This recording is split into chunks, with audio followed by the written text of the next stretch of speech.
No vídeo de hoje falaremos sobre essa empresa que se tornou a nova queridinha do BTG. Mostraremos todas as informações dessa empresa, potencial de valorização, pontos fortes e no que ela tem de melhor para o momento atual. E iremos compará-la com outra empresa do setor que está em condições muito parecidas. Olá, seja bem-vindo. Se esse tema te interessou, meu nome é Vitor Faustino. Convido a todos aqueles que ainda não são inscritos que se inscrevam, deixem um like e fiquem à vontade na seção dos comentários. Então, o BTG está com uma nova elétrica favorita, entenda o potencial da ação.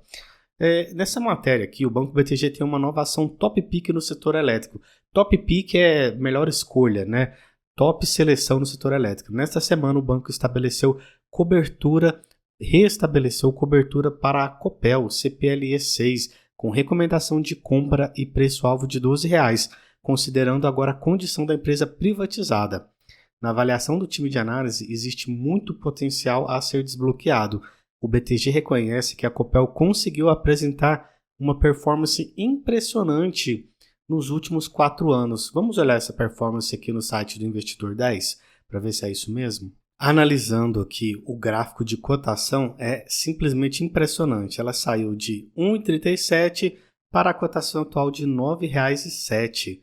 Excelente. Do ponto de vista de investidor, não tenho o que falar aqui. Muito boa empresa.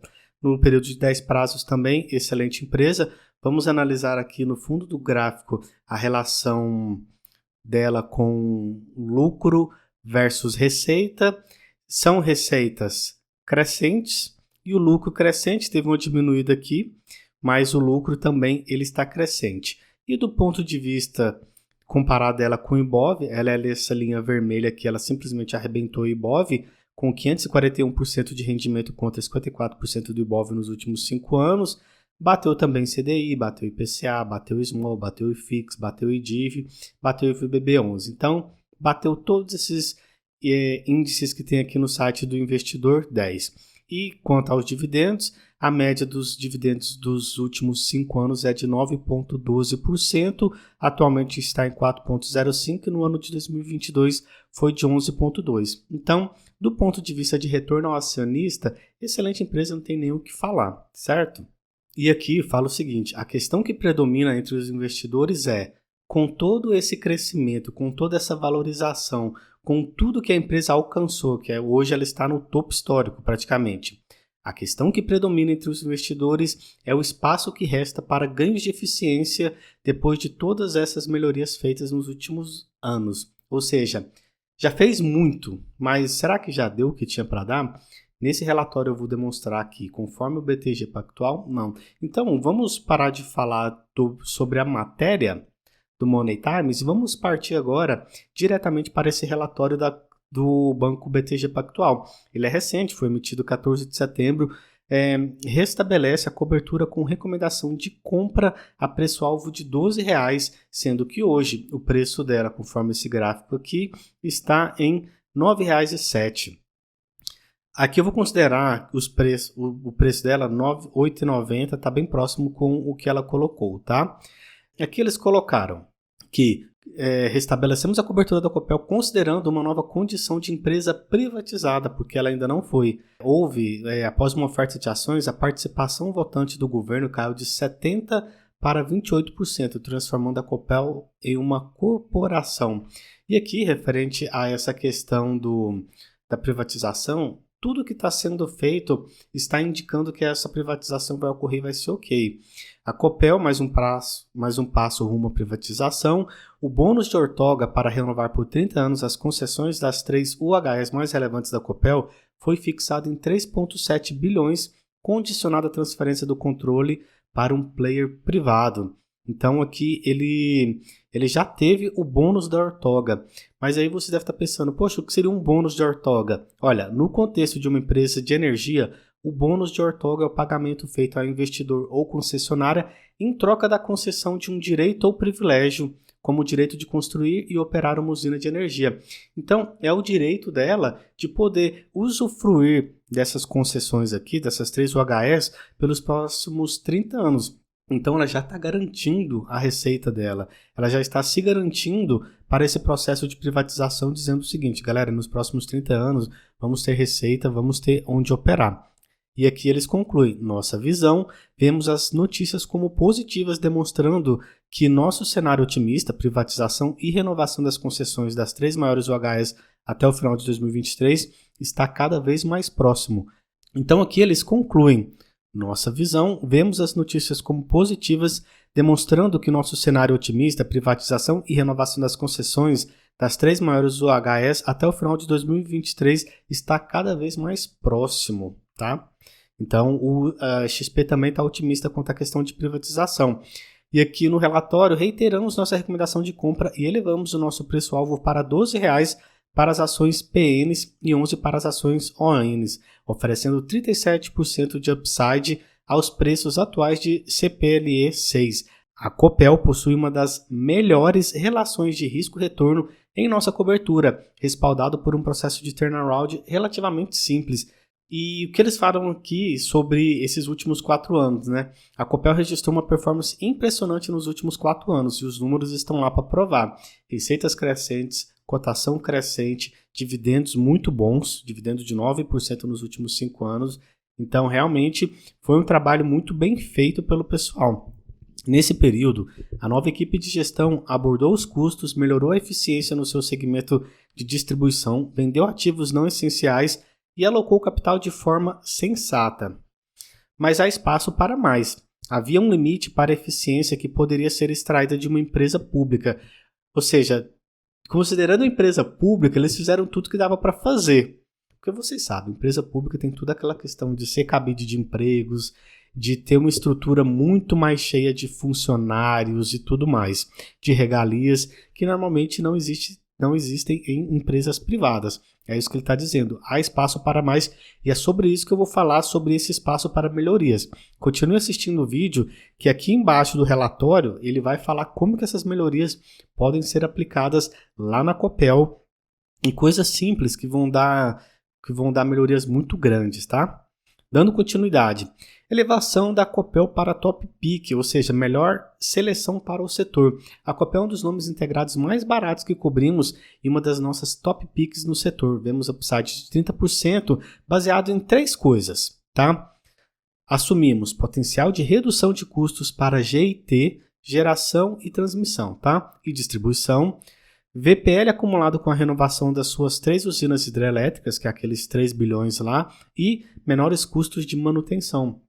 Porque eles deram uma ajustada em toda a estrutura da empresa para a empresa ficar nova, a empresa para não vender sucata, entendeu? Assim como a Eletrobras, o direito de voto dos acionistas individuais é limitado a 10%. Isso aqui é uma ferramenta justamente para evitar que o governo ele tenha... o governo ou até outras empresas tenham direito de voto maior de 10%, de maneira que eles façam o que bem entendem com a empresa. Então, isso aqui, considerando o governo, de limitar a influência do governo, é positivo. O Paraná também tem direito a uma Golden Share destinada a garantir um mínimo de investimento de 2 vezes a depreciação regulatória. Eu vou falar sobre esse impacto aqui que vai ter no futuro e como que isso aqui vai gerar um aumento do EBITDA, tá? A Copel já havia anunciado sua migração para o novo mercado, mas o BNDES votou contra. Não acreditamos que a migração esteja fora da questão, mas por enquanto parece ser a decisão certa para evitar atritos políticos, apesar de prejudicar a liquidez das ações. Aqui é o seguinte, pessoal, quando você coloca a empresa no novo mercado, o nível de governança ele eleva muito mais. E o governo, políticos, eles não querem nível de governança lá em cima. Eles querem poder fazer o que eles quiserem, do jeito que eles quiserem. E por isso o BNDES, que é um grande acionista da Copel, ele rejeitou isso aqui, entende? Ele quer, é igual fez lá na empresa, que colocou uma irmã, ex-mulher da Marielle Franco, lá no papel como um dos conselheiros lá, um dos diretores, sendo que a mulher não tem expertise alguma nesse tipo de coisa. É isso que o governo quer. Mas ele rejeitou o novo mercado, porém aqui essa questão da limitação dos 10% foi um contrapeso bom para isso, tá? Diminuindo os impactos do nosso querido governo, não é mesmo, companheiro? Qual espaço para melhorias Sim, ainda vemos espaço para cortes adicionais nos custos nas suas verticais de geração e transmissão GT e distribuição, e espaço para uma estrutura de holding mais enxuta. Comparamos os custos gerenciáveis com pares privados, a métrica mais comum usada é custos de PMSO por consumidores. Enquanto as concessões mais eficientes de Equatorial, Engie e Neoenergia operam na faixa de 168 consumidor barra ano, a Copel entregou custos de 305 consumidor barra ano em 2022 e 359 consumidor barra ano em 2023.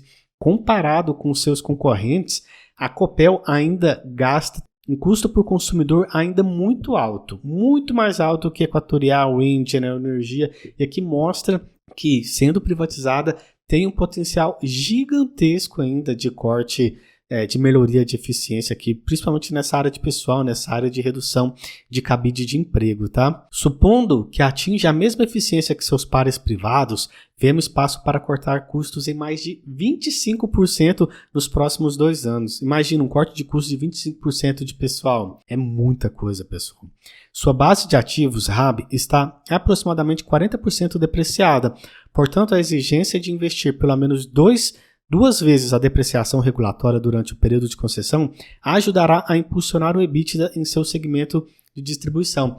O banco, o estado lá do Paraná, ele tem a Golden Share que fala o seguinte: a depreciação regulatória, o valor de 2 vezes a depreciação regulatória tem que ser investido. Então, isso aqui, um investimento, ele necessariamente ele vai gerar impulsionamento do EBITDA, porque à medida que vai depreciando, tem que investir, investindo, traz receita para a empresa. Então, isso é bom para a EBITDA na interpretação aqui do BTG Pactual e eu vejo que faz sentido. Geração e transmissão. Embora encontremos potencial de redução de custos no segmento de distribuição, ainda há espaço para melhorias na divisão de geração e transmissão. Eu quero aqui fazer rapidamente um parêntese demonstrando como que funciona a questão, como é que está hoje distribuída a receita da Copel. A receita líquida, isso aqui é no semestre, tá? Primeiro semestre de 2023.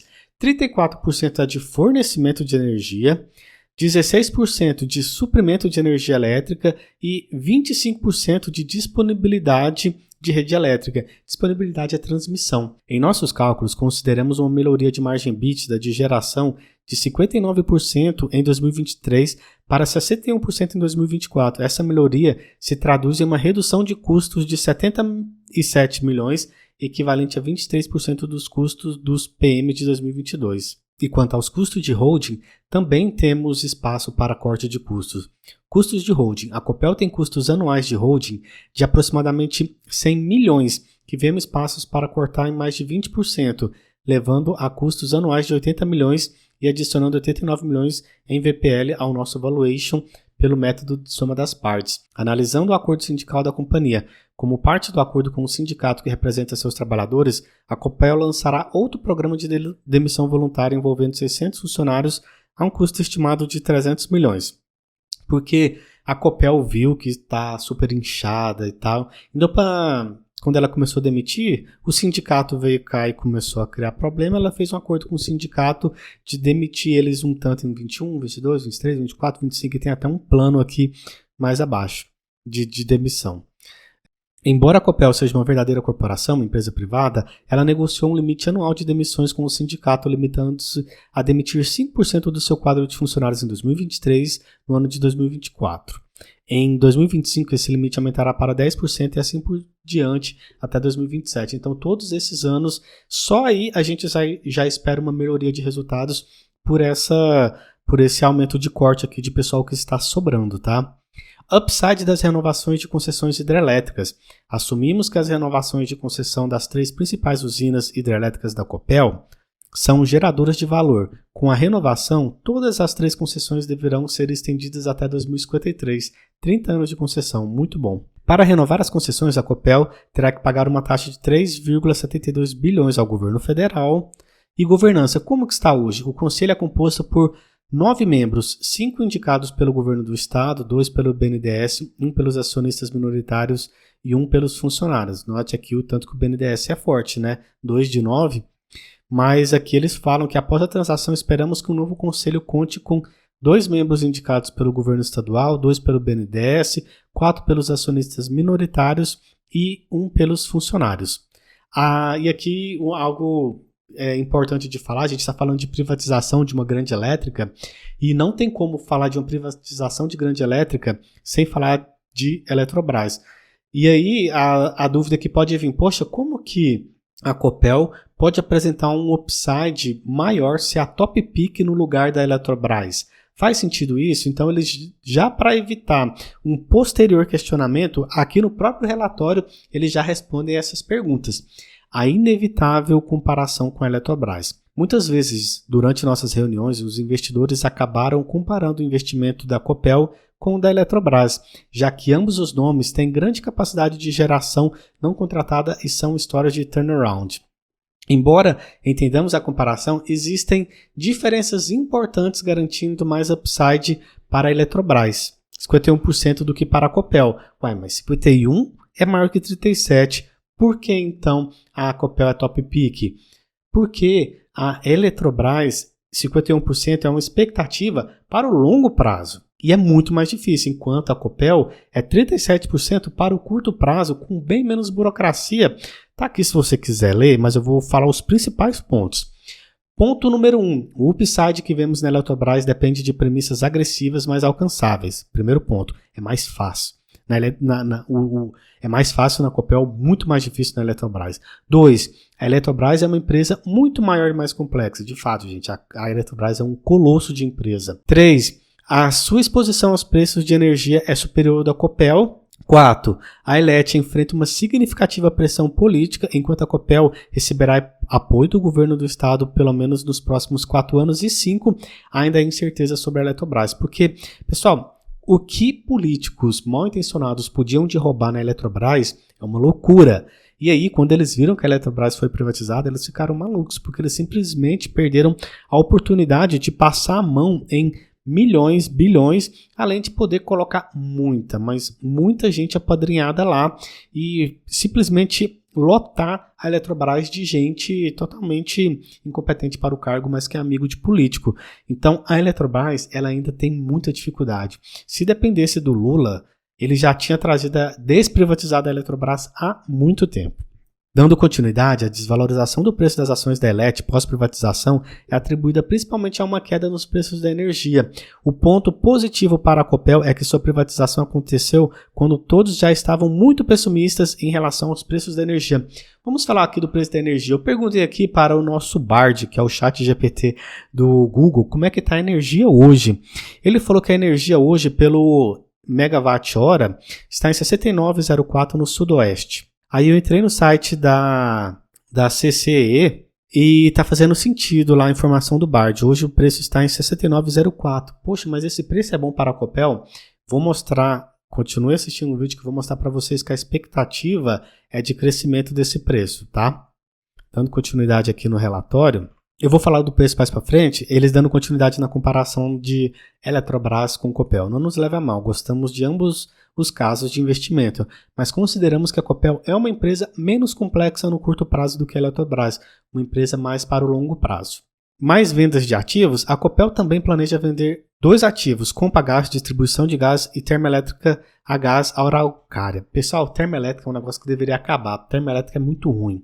Sabe quando você está com a sua energia e ela aumenta porque tem lá bandeira amarela, bandeira vermelha? Isso aí nada mais é do que quando as usinas termoelétricas são ligadas. Usina termoelétrica é simplesmente um gerador movido a diesel para gerar energia. Por isso que a sua conta vem mais cara, porque todo mundo paga pela reativação dessas usinas termoelétricas. A usina termoelétrica, ela é mal para o ambiente, ela é mal para o seu bolso e, ao meu ver, o que seria uma boa alternativa é o governo flexibilizar as questões de nós podemos utilizar outros meios de energia, como por exemplo a energia solar. E, pessoal, a energia solar ela é barata. Você consegue com 400 mil fazer uma usina de energia solar muito grande, com 400 mil, que é incomparavelmente mais barato que uma dessas concessões, como uma pá eólica, por exemplo, né? Gráfico 4, dividendos históricos da Copel, 4.3, 5.6, 4.9, 6.6, 18.4, 5.2. Histórico de alocação de capital. Desde 2019, a Copel tem sido muito prudente na alocação de capital, concordo, se não fosse, não teria os resultados que tem. Alavancagem e dividendos, isso aqui é um ponto importante para você que gosta de dividendos, tá? No segundo trimestre de 2023, a alavancagem era de 2,5 vezes dívida líquida EBITDA e prevemos 2,7 até o final de 2023. No início de 2024, a empresa terá de desembolsar 3,72 bilhões para ampliar as concessões de suas 3 principais hidrelétricas. O follow-on arrecadou 2,03 bilhões, mas a alavancagem aumentará em 2024, embora para níveis muito confortáveis. Mas e aí, o que esse endividamento tem a ver com os dividendos? É simples. A política de dividendos estabelece que se a alavancagem ultrapassar 2,7 vezes o EBITDA, o payout será de no mínimo 25%. Se a alavancagem permanecer entre 1,5 e 2,7, o payout será de 50%, limitado ao fluxo de caixa disponível. Quando cair para abaixo de 1,5, o payout sobe para 65%, também limitado ao fluxo de caixa disponível. Ou seja, se a empresa estiver muito endividada, ela distribui menos dividendos, que faz sentido. Então você precisa ficar esperto para isso, para fazer ali suas projeções de preço teto, preço-alvo de dividendos. Ainda não sabemos se esta política de dividendos irá mudar com a nova composição acionária pós-privatização. Algo para você ficar atento também. Valuation. Restabelecemos a cobertura com uma recomendação de compra e um preço-alvo de R$12. E aqui, voltando a falar sobre preço, assumimos um WACC. WACC é uma métrica lá de cálculo de um indicador, tá? Para distribuição e uma curva de preço de energia você viu lá que os preços hoje estão em 69 MWh, certo? De R$ 70 em 2023, R$ 100 por megawatt-hora em 2024, 130 em 2025, 150 em 2026 para frente. Ou seja, de 2025 para frente, eles já esperam que o preço que hoje a gente recebe já vai dobrar. Só o preço aí já vai dobrar. Então, estamos em um momento de compra muito bom. Estamos em 69, com uma expectativa de aumento para 100, 130, 150 de 2026 em diante. Então, redução de custo, aumento do preço do megawatt-hora, pessoal, tá muito atraente mesmo. Olhando aqui esse relatório, muito bom. E vale lembrar que esse vídeo não é uma recomendação de compra nem de venda. Principais riscos para a nossa tese de investimento: preços de energia de longo prazo e velocidade de turnaround. Isso aqui precisa ser considerado se você pretende investir na Copel. Se você ficou aqui é porque você gostou e terei mais vídeos assim para mostrar para você no futuro. Mas para isso você precisa ser inscrito e ativar as notificações. Muito obrigado por ter ficado até aqui. Meu nome é Vitor Faustino, tamo junto e é só o começo.